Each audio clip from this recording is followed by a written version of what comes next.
I always hear, right, how much people love reggaeton, right, and how they know that Daddy Yankee was the one that introduced allegedly reggaeton here in America, right?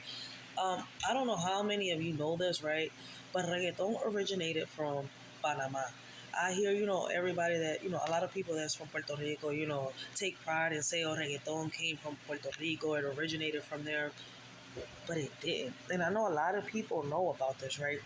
El General Hernando Bloom introduced reggaeton to Puerto Rico in the late 80s, early 90s. Right? So shout out because not a lot of people talk about this, right? Everybody's always saying Daddy Yankee this, Daddy Yankee that. He's the one that, or he's the one that created the reggaeton. But you know what? I'm sorry to bust y'all bubbles. Daddy Yankee isn't the one that, created the reggaeton. It originated from Panama. Shout out to El General Hernando Bloom, who introduced Puerto Rico once again in the late 80s, early 90s to reggaeton. Now, when it comes to here in the United States, shout out to Vico C and everybody else that was with Vico C that introduced us to the reggaeton.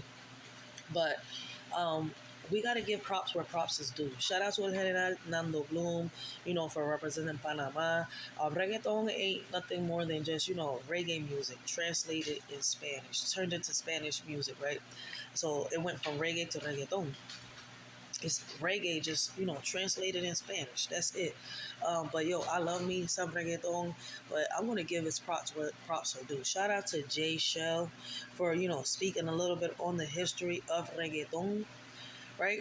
But we gotta stop saying that Daddy Yankee is the one that introduced reggaeton to the world when he wasn't. But shout out to Jay Shell once again, check. Did you know that black people created reggaeton? Let's talk about it.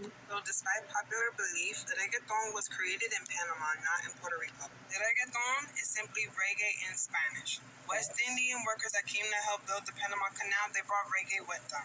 When they brought reggae with them, El General, let me show you what he looked like. This is El General. He's black. He's black. Nando Boom, also obviously black.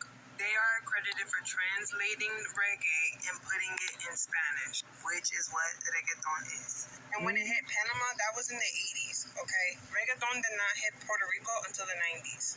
And when it hit Puerto Rico in the 90s, it was considered underground music, is what it was called. True. And the Puerto Rican government was actually completely against it. They did not want that at all on their island. Due to the likes of Daddy Yankee, DJ Nelson, E.B. Queen, etc., the reggaeton has become what it is today.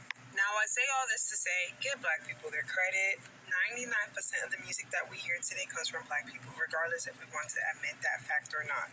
I understand that Puerto Rico is who popularized reggaeton, but we also need to give credit to Panama, because if it was not for El General and Nando Boom, it would not even be a thing. Panama deserves just as much credit for reggaeton as Puerto Rico does, period. True. Shout out to Panama. And